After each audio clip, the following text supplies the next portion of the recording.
Bienvenidos a No los olvidamos, puente de amor para la Iglesia con la Fundación ACN. En este espacio honramos a los hombres y mujeres valerosos de nuestra Iglesia que llevan el amor de Cristo a quienes más lo necesitan. Conoceremos historias sorprendentes de estos héroes silenciosos de nuestra Iglesia Católica.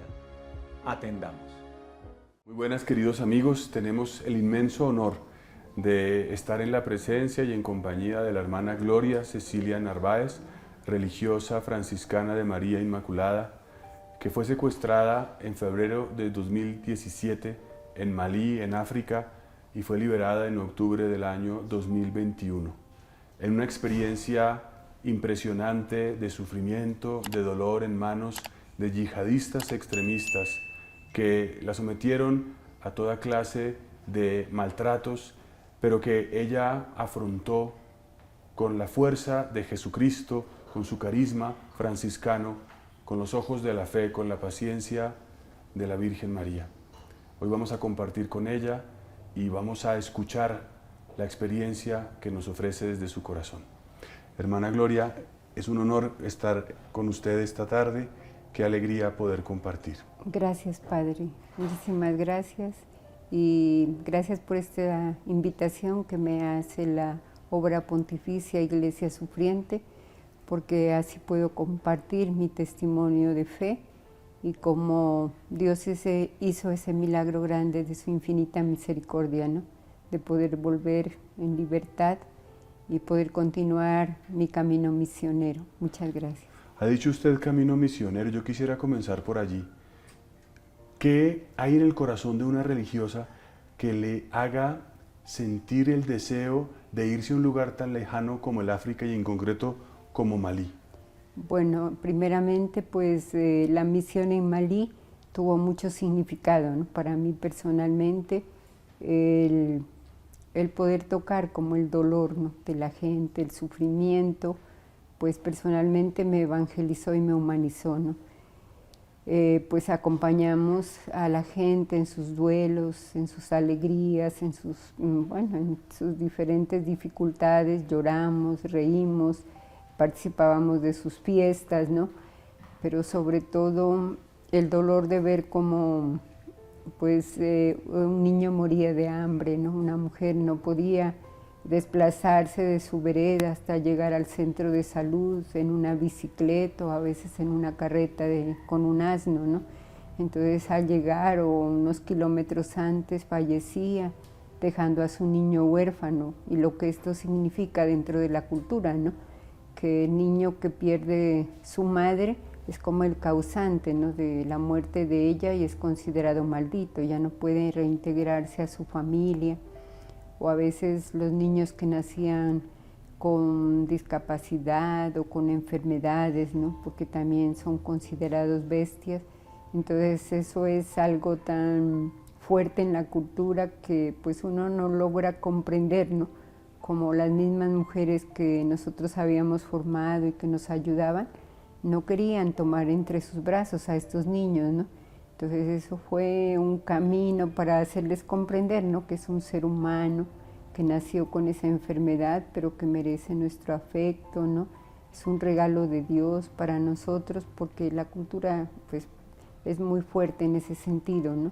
Ya son rechazados desde su familia, ya no pueden integrar, pues ni siquiera visitar a veces a sus abuelas, ¿no?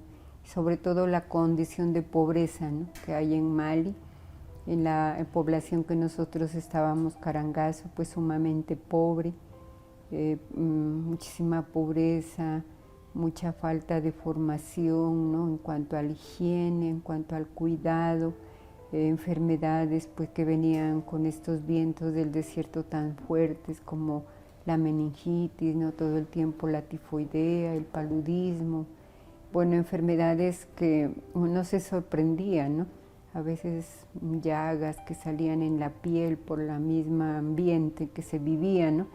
Entonces eso me marcó mucho a mí, ¿no? Pues el saber que en medio de este pueblo nosotros podíamos como hacer esa presencia de Dios, ¿no? Porque nosotros fuimos a hacer nuestro servicio misionero a una comunidad que era el 98% musulmán, y el 2% cristiana, pero católica, pero en ese sentido, de servir, ¿no? O sea, no de respetar mucho la religión, hubo mucho respeto, pero sí de participar y de hacernos una más de su cultura, ¿no? Participar en sus fiestas, participar de todas sus costumbres, pero sí, el dolor de ver una madre, una mujer que muere, el dolor de ver un niño, ¿no? Que muere de hambre, como que es una impotencia, ¿no? De que uno pues lo pueda llevar a un hospital un poco lejano de donde vivíamos, y como esa indiferencia, ¿no? De los médicos, ¿no? Que eran de la misma cultura, como que nada se puede hacer o como que no hacen nada, ¿no? Hasta de una mujer que la picó una serpiente, ¿no? Y uno pues hace todo lo posible como porque pues no, la vida de esa mujer es importante, ¿no? Y llevarla a un hospital, y como que pues la inhumanidad, ¿no? O sea, no ve uno como esa humanidad, ¿no? Y eso pasaba muchísimas veces, ¿no? Nosotros, por ejemplo, vivíamos experiencias tan duras de enviar una mujer embarazada a un hospital, ¿no? Que necesitaba rápido la atención de un ginecólogo, y se llamaba al ginecólogo, llegaba después de 4 horas, cuando la mujer ya moría, ¿no? Y el niño también. Y si uno le decía, pero ¿cómo? Imposible, ¿no? Que usted no pueda venir a atender a esta mujer. Y eso es lo que quiere Dios. Y uno se sorprendía, ¿no? ¿Cómo es lo que quiere Dios? Y sí, eso es lo que quiere Dios, ¿no? Que ya murió, y ya como esa falta de humanidad, ¿no? De las personas de allá mismo. Y muchos casos que vivimos de dolor, ¿no? Casi llegando al hospital, la mujer moría, ¿no? Por falta de sangre, porque no se alimentaba bien, por su estado de embarazo. Entonces es algo fuerte. Pues. Usted me hace pensar en cuanto la oigo, en aquel relato de San Francisco de Asís, que se encontró con aquel sultán, musulmán por supuesto, y que le dijo a sus hermanos, a los frailes menores, vayan y evangelicen, y si es necesario, hablen. Sí. No sé si relato la anécdota con suficiente sí, claridad, pero usted me está diciendo, está en un contexto de una mayoría absoluta musulmana, en el cual me imagino que una evangelización explícita, en la cual se haga un anuncio de esta manera del Evangelio, hablando de Jesucristo, no sería posible. Lo hace a través del servicio, a través de lo más fundamental, usted lo ha dicho, de la humanidad, ¿verdad? Sí.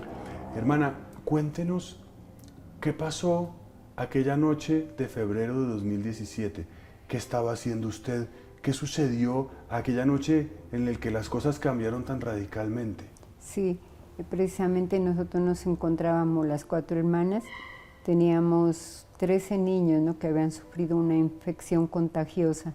Entonces, pues la casita del orfelinato quedaba frente a nuestra casa donde vivíamos, pero no teníamos como una enfermería, ¿no? Un lugar donde se los podía aislar.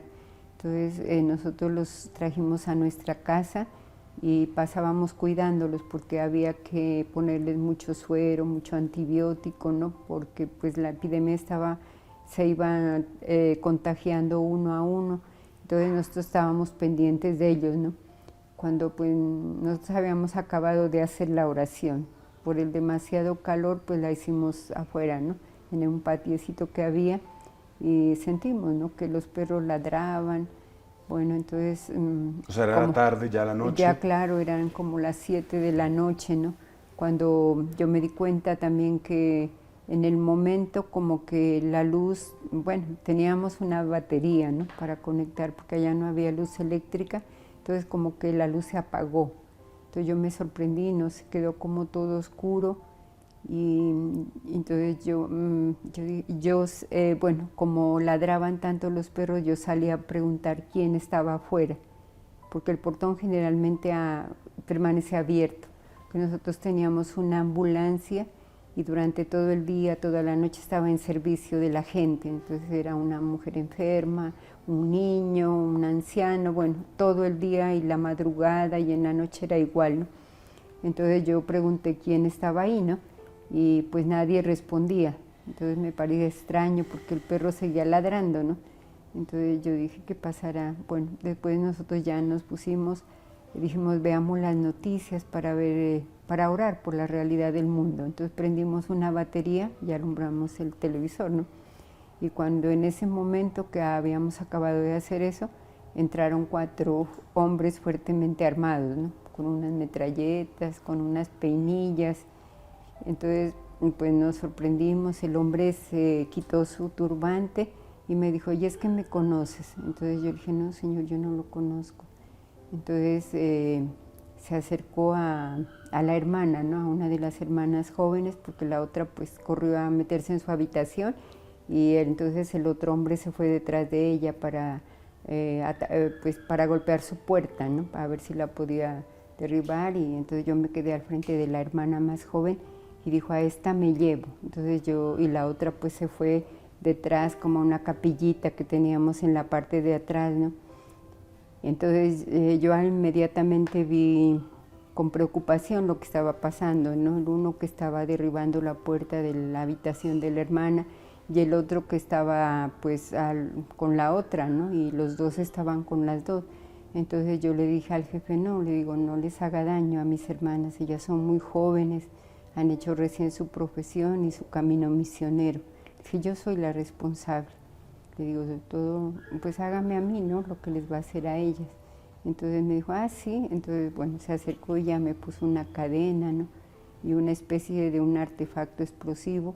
Y me sacó, pues cogió la ambulancia y me dijo, te subes en la parte de atrás. Y salimos, pues golpeó el portón y pues hizo algún disparo en la parte de afuera. Cuando ya salimos de la casa, pues todo oscuro, porque en el pueblo en sí no había luz.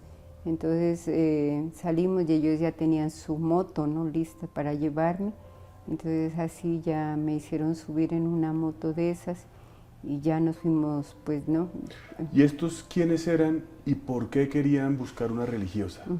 Pues yo cuando ya llegué, después de 3 días y 3 noches de camino en moto, cuando ya llegamos a una parte, pues yo ya me di cuenta de que eran grupos yihadistas, ¿no? De Al-Qaeda. El hombre se acercó y me dijo, ¿sabes quién te tiene? Dijo, es un jefe que en sí era conocido en la zona, ¿no? Por la persecución religiosa que estaba haciendo. Entonces dijo, él te tiene, él es el jefe y el grupo es Al-Qaeda. Entonces yo me sorprendí, pues, ¿no? Y yo le dije, ¿y dónde está el jefe para hablar con él? Entonces dijo, a ese ya lo vas a encontrar en el desierto. O sea, ya lo vas a encontrar, dijo, ¿no? Prácticamente. Entonces, como en una semana quedamos escondidos porque había mucho helicóptero, ¿no? Muchos helicópteros, drones que se desplazaban por donde nosotros estábamos. Entonces nos fuimos, seguimos adentrándonos al desierto. Perdóneme, para situar un poco el contexto. ¿Eso significa que ellos dominaban como una especie de guerrilla o de grupo que domina una zona, pero a su vez ese grupo es perseguido o se enfrenta con otros grupos, con el gobierno, con quien sea? Porque según entiendo, entonces se la llevan a usted, pero a su vez ellos son perseguidos por alguien. Sí, yo me di cuenta como que ellos eran perseguidos, ¿no? Había muchos helicópteros, o bien era un corredor aéreo, ¿no? Pero yo veía que eran muchos helicópteros porque ellos se escondían, ¿no? Estábamos escondidos, llegamos a una zona que todavía había un poco de verde porque había muchos árboles, ¿no? Pero inmediatamente quedamos algunos días ahí y luego salimos con dirección al Níger, cogimos una canoa y ya nos fuimos adentrando pues por el río Níger, atravesando el río Níger hasta llegar ya pues a otra parte del desierto, ¿no? ¿Ellos hablaban con usted en qué idioma? ¿En francés? Pues sí, en francés. Y cuando usted dice que anduvo 3 días y 3 noches en moto, ¿significa que usted iba como de pasajero, por decir así? Sí, sí. 3 días y 3 noches Sí. en una carretera, me imagino, destruida o por las arenas o por como fuera. Eso en sí mismo ya es... Bueno, eran por caminos, ¿no? O sea, ellos realmente por carretera no, sino por algunos caminos donde habían algunos sembrados de maíz, de sorgo, ¿no? O sea, nos metimos directamente por caminos, como una arboleda por ahí, y pues así nos fuimos adentrando. Yo me di cuenta hasta llegar al norte de Malí, ¿no? Yo prácticamente, no sé si era Mopti, la primera ciudad de Malí al norte, o bien Gao, ¿no? La segunda ciudad de Malí, que es al norte, ¿no? Pero durante este recorrido llegamos allá. O sea, Malí está en la parte, si uno se sitúa un poco en el desierto del Sahara, creo que más o menos es relativamente fácil pensar. El norte de África está el desierto del Sahara, pero en la parte sur del desierto ocupa también Malí, que hay más vegetación, quizás algo de selva, pero el norte del país es el que es completamente... Sí, es completa. Y a usted la llevaron de esa parte un poco más verde, por decir así, hacia la zona del desierto. Hacia la zona del desierto, atravesándolo por una canoa, ¿no? En canoa pudimos atravesar el río Níger, y entonces por el Níger ya pues llegamos a una parte donde ya prácticamente todo era desierto, ¿no? Ya no se veía vegetación, donde ya encontramos pues al jefe. Yo ya me di cuenta, era un señor que nosotros cuando realizábamos brigadas de salud en las veredas, yo sí lo había visto, ¿no? Entonces yo me sorprendí y dije, ve, este señor era el que como que nos estaba siguiendo, ¿no? Cuando hacíamos brigadas de salud por las mujeres embarazadas. Entonces ya él se acercó, pues estaba como con 40 hombres, y entonces esos empezaron a decir, aquí está la que predica Jesús, ¿no? Y se empezaron a burlar y a reír, pero ya vas a saber, te vamos a matar, o jefe, ¿usted qué dice?, ¿no? Y se reían, se burlaban. Entonces ahí encontré a la señora francesa y le decían, ¿y tú? ¿Y tú? Le decían. Entonces ella dijo, no, yo no soy la que predico a Jesús, yo no predico, esa sí predica a Jesús, pero yo no. Entonces yo ya no dije nada, ¿no? Ya dije, es por la religión que me trajeron hasta acá, ¿no? Entonces me dijeron, ahora vas a ver lo que es predicar a Jesús. O sea, usted pudo entender que el motivo de su secuestro era claramente religioso. Sí. Había otros secuestrados, personas por otros motivos, pero el suyo era claramente la religión. Porque cuando después de, pues permanecimos una noche junto a ese jefe y a ese grupo, y al otro día nos fueron adentrando más al desierto del Sahara. Entonces ya miramos una especie de cueva donde había una señorita, ¿no? Ya también de edad, y ella ya dijo que era protestante, que a ella también la habían secuestrado, ya estaba un año más que nosotros, la tenían encadenada, ya no tenía ni alimento ni agua, ¿no? O sea, era deshidratada, ¿no? Y dijo, dijo, a ti también te trajeron por la religión, dijo, ya vas a ver, ellos son bien violentos, dijo, ahora te van a poner cadenas y ya vas a ver el alimento que nos dan, el agua. Entonces ya nos juntaron a las 3 y después fuimos ya, ¿no? Toda la itinerancia del desierto, adentrándonos más. Habían lugares donde todavía se sentían los drones, ¿no? Que pasaban, los helicópteros. Entonces se veía que había mucho peligro y ellos nos iban adentrando más. Finalizamos este programa con esas historias que nos recuerdan lo valeroso que es vivir la fe en nuestros tiempos. Un poco como el Éxodo, lleno de pruebas y obstáculos, pero siempre guiados de la mano de Dios. Para conocer más sobre estas historias y cómo ayudar, visita acn-perú.org.